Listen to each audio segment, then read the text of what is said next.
Hello, welcome back to Retail Field Report. This is Ann Mazinga coming to you live from Shoptalk Europe 2026. I want to give a big thank you before we get started to Miracle for helping us bring you all of the coverage from the show this year. Now, we will be in booth F51 for the rest of today, but stop by if you have a chance and come say hello. With that, let me introduce my next guest for the Retail Field Report People of Retail series, Amish Mehta. Amish is the Director of AI and Agentic Commerce for Boots UK. Thanks so much for being here. Thank you very much for having me. I'm so excited. You just got done speaking at the conference. Tell the audience, before we get into that topic, a little bit about what you oversee in your role at Boots, because the Director of AI and Agentic Commerce feels like a very either forward-thinking title that you've had for a while or something that's rather new. Tell us a little bit about it. Yeah, so from our perspective, we've been thinking about AI and agentic commerce for the best part of around 12 to 18 months. And what we've seen across the market is a sign of some of this technology now becoming mainstream. And we're starting to see that in the US with the likes of UCP. We also had some of the announcements early on, or the back end of last year, from OpenAI. I think as an organization, we're now starting to think about what the future of e-commerce looks like, and more so starting to kind of prepare for that next wave of commerce. Yeah, and how long have you been in your role for? Yeah, so my role itself is fairly new. So I've been in kind of position for about 3 months. However, we've been talking about these key topics for some time. So I think naturally what we found is that there has been some developments in the market that's inevitably led us to kind of take this more seriously and thinking about how we kind of set ourselves up for success. So Amish, what happened before you went into this role? Like, what's your background to be the one that Boots has selected to kind of lead this major charge for the future of the organization? Sure. So in terms of my background, it's very much been focused around e-commerce. So my background has predominantly been e-commerce within retail for about 15 or so years. So prior to Boots UK, I was working at the largest electronic retailer in the UK and Ireland. And what I've tried to kind of bring to my new role is some of that fundamental e-commerce experience, but also starting to think about how the world of search and commerce kind of intertwine to get ready for this next wave. Outside of that, I've been very much focused around kind of transformation. So how do we set ourselves up from a customer experience perspective, but now trying to apply some of that within the world of agentic commerce. Okay, and let's talk about what you covered on stage, because I imagine a lot of what you just mentioned was part of that discussion. But tell us about your session and what you discussed. Yeah, so what I tried to kind of portray to the audience earlier on is more about what to prepare for. I think we're starting to see a lot of this technology shift rapidly. Yeah. But focusing on the right things, but also focusing on the path of no regrets is quite key. And the reason for that is technology is changing, and what businesses need to focus on how do they set themselves up for success, regardless of what technology provider or what system or protocol is necessarily going to be driving this way. So almost start to think about the underlying foundations and how we set up. And one of the key talking points was around data. And we've heard this quite a lot this week, which is how do you almost kind of get your data foundations in place to be able to set yourself up, whether it's serving agents on your own website, your mobile app, versus serving agents across ecosystems like Gemini, OpenAI, and others. Yeah. And how do you think about, what Boots UK's approach is to applying some of those things? Where have you seen the most traction as you're starting to experiment, and what are you learning? Yeah, I think from our perspective, it's about testing, learning, and validating. I think we know we don't have the answers, or no doubt what we do today will most likely be out of date in the next 6 months.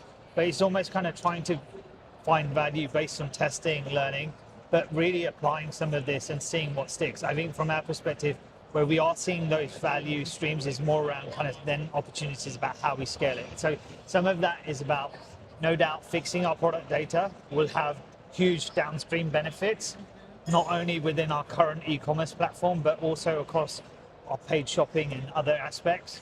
I think outside of that, we're starting to think about content in a way where, how do we start to drive some of the narrative within the LLMs? Because again, we know a lot of the training that happens today is across various different corpuses. So Right. how do we influence some of that? We, as the largest health and beauty retailer, have a huge opportunity to provide those LLMs with the right information. Like when you're talking about, the types of things that you're looking to teach the LLMs with, what are the things that you feel like are most important to focus on first? Is it user generated content? Is it, like you were talking about getting your data in order so that product descriptions are better? Like, how do you think about that content strategy? Yeah, I think from our perspective, we see there being two strands. There's the offsite content that will sit across various different publishers, across various different crowdsourced sites, like Reddit and beyond.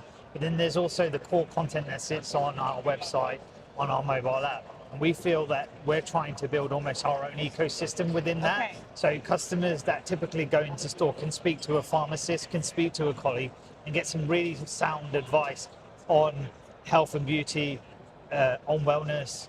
What we're really trying to do is actually how do we bring that to life from a digital perspective? So doing or building and generating some of that content using our own experts in store and also across our organization and bringing that to life across our platform. We're also kind of very much looking at data. So again, there needs to be a specific customer intent on why we're creating content. We're not just creating content for LLMs, we're creating content for end users. So it's almost kind of how do we get access to some of that data, whether it's what customers are searching for on LLMs versus actually what are people also searching on search engines, because search engines still play a big part of the customer experience.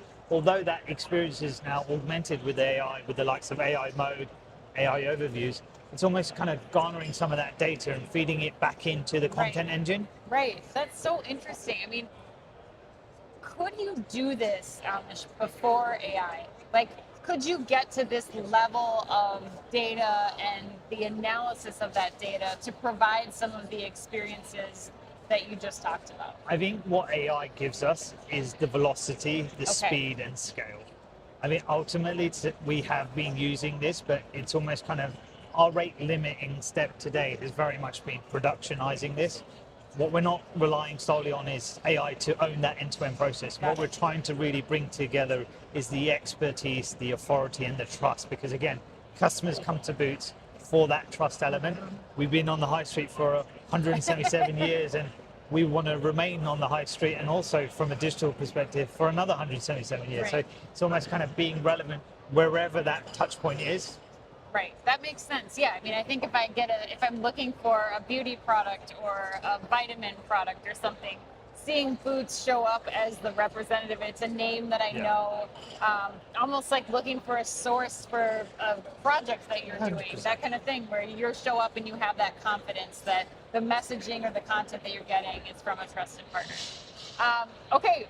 What are you excited about this year? Like, what's good? What do you want to accomplish still when we think about this large AI and agentic commerce platform? I think from our perspective, we really want to start to make inroads where I think for the last 12 months, we've been talking about agentic commerce in the context of applications in theory. I think what we really want to do is apply some of this within our internal systems platforms and start to really get some of that value. I think I was in several conversations with partners like Google, Salesforce and others, and we're all kind of talking about what we predict AI or agentic commerce to be generating over the next 12 months. And I think from our perspective, we want to start to see transactional commerce come to life within the UK market. So I think me being a bit boyish around kind of what that might look like, it could be anywhere between kind of 5 to 10% of digital sales across the UK in about 12 months time. But I think it's starting to see some of that technology come to life,